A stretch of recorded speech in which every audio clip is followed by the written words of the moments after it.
Bardzo serdecznie witam Państwa w imieniu wydawnictwa PWN. Chciałam Państwu przypomnieć na samym początku, że książka Gdzie, mężczyźni jest do nabycia na stoisku PWN, a Pan Profesor po naszym krótkim spotkaniu, które trwać będzie około pół godziny, niech Pan jeszcze pomacha, Pan tak ładnie macha, i będzie podpisywał książki, które Państwo nabyli jako materiał. Professor, it's an honor as ever to see you, to speak to you. Thank you for coming to Poland. I love Poland, of course. We all have simultaneous translation. Maybe we should get a pair of headphones for you for questions later. Tak sobie myślę, może słuchawki do tłumaczenia symultanicznego dla Pana Profesora jedno by się udało też załatwić, to by było super. Państwo mają tłumaczenie, mam nadzieję, na bieżąco, jeśli ktoś nie mówi w języku angielskim. My już teraz się So everybody needs a mother and father, but now I'm saying fathers are disappearing. And in our book we have many solutions. So I'm not judging boys, I'm not saying what they're doing is bad. The problem is they becoming addicted to playing video games, and now what's new in the history of the world is they becoming addicted online free pornography. So never before can a child of any age, and we have evidence children as young as 6 years old, 6-year-old boys are watching pornography online. And the problem is they play video games 2, 3, 4, 5, 10 hours, and then they break, watch pornography hour or two, go back in video games, and they're escaping in a virtual world where in video games you can become an expert, and pornography is a world in which a woman never uses the power to say no. Every man in every country understands that women have the ultimate power to say no. I say, I want to kiss, you say no. Let's dance, you say no. I want to make love, you say no. And so men always fear rejection. In the world of pornography, no one gets rejected. Everything's the fantasy. But what I hate about it, there's no story. communication. It's all about physical doing. Czy Państwo słyszą dobrze? Nie, no właśnie. Professor, you must bring the mic closer to your mouth. I'm sorry. This is just, we'll come back to the online pornography thing again in a minute, because it's very interesting, but I just want to say that all this you're saying about young men, and it's mostly men watching online pornography, this comes from years of research and from watching these boys. This was also helped by an interesting lady, Nikita Kolom, who helped you. My assistant, your my assistant co-op. who helped you write this. She had to watch that pornography to find out exactly what that's like. Three days and 3 nights.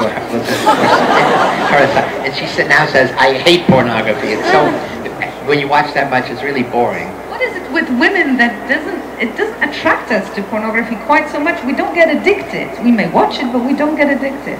So the men have always been aroused visually.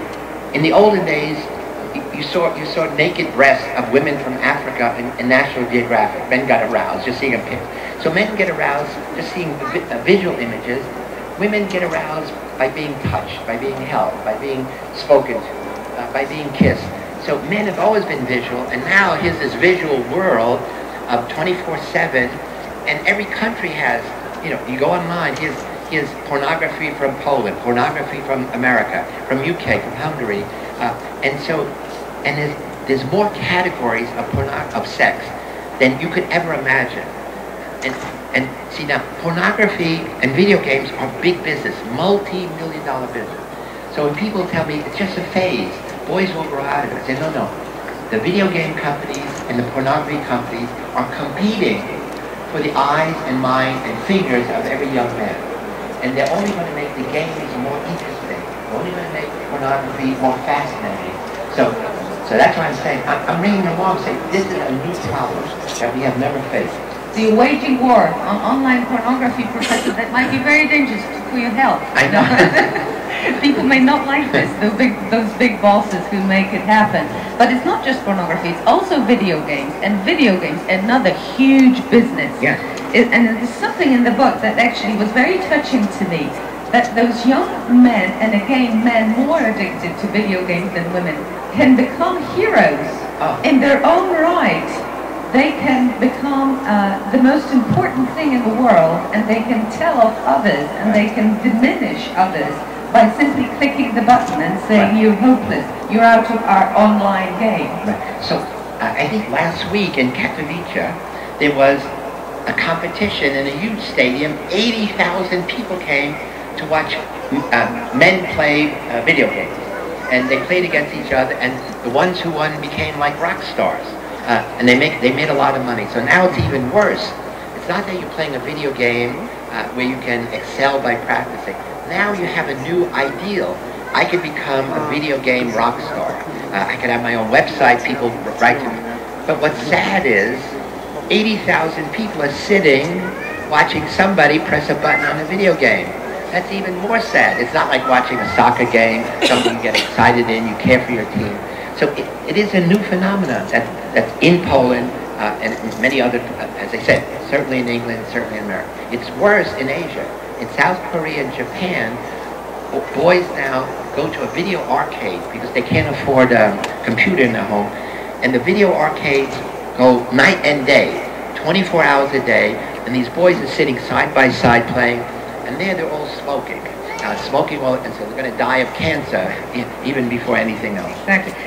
Well, when the boys are not playing video games, or when they're not watching pornography, because it's got confiscated by the mother, yes, there is another phenomenon that you describe in the book, and it's called social intensity syndrome. Yeah. What is that? So, most men prefer the company of men to the company of women. Young men grow up in the company of other young men. In teams, all men. In gangs, all men. In the military, all men. In fraternities, in college, all men. So men would rather be with men than with women. In the musical My Fair Lady, Rex Harrison say, why don't women be more like men? Because men really would prefer a woman to be more like a man. Not me. Men are boring. but essentially, what it means is men would prefer to be with men, and the more time you spend with a man, the more difficult it is to spend time with a woman, because you don't know what they want, you don't know how to carry on a conversation. Women want to talk about everything. Men just want to talk about sports, sex. Baby są jakieś inne. It's about women being different, you know, and men talking about women being different and not understanding them, and actually sticking to each other rather than going out there and facing the woman who's a bit scary in a way, you know? Yeah, so I'm saying women have the power of rejection because men have to take the advance. So men have to say, would you like to dance with me? Hopefully in the new world, a woman can come to a man and say, would you like to dance with me? Marcysia, Teoś, chodźcie. No do domu, już będzie, znaczy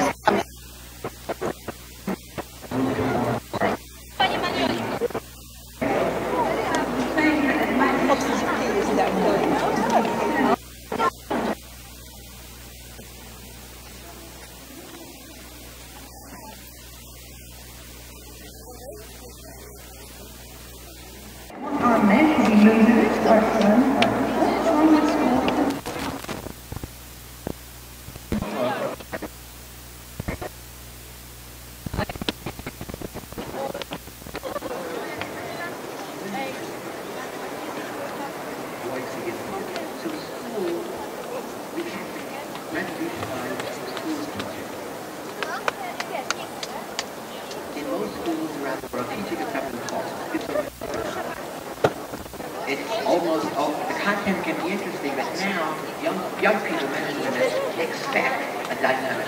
We expect visual. We live in a visual world. So now we have to have new teaching programs where teachers learn how to use, how to use PowerPoint, and to make lecture dynamic. In addition, as I spoke, I met with the Minister of Education, and they're going to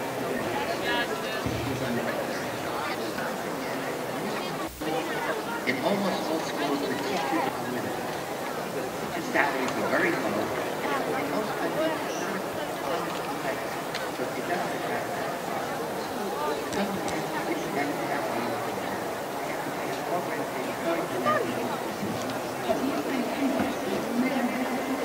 there should be as many men as women teachers.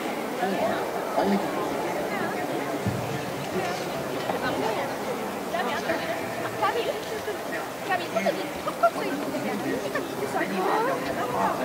Tu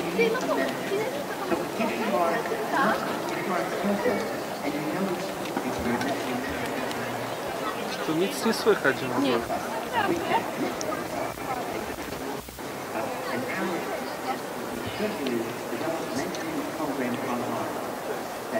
Kids can sign up and say, hey, I want to be in this program. And when I was in, they just started German men.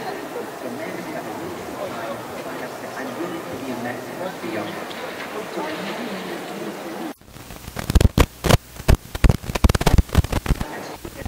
working on projects together. It's great that social and want to say, we need women and men to spend more time with them. Dans vos romans, est-ce que, voilà, qu'est-ce que c'est que la Pologne pour vous? Qu'est-ce qu'elle...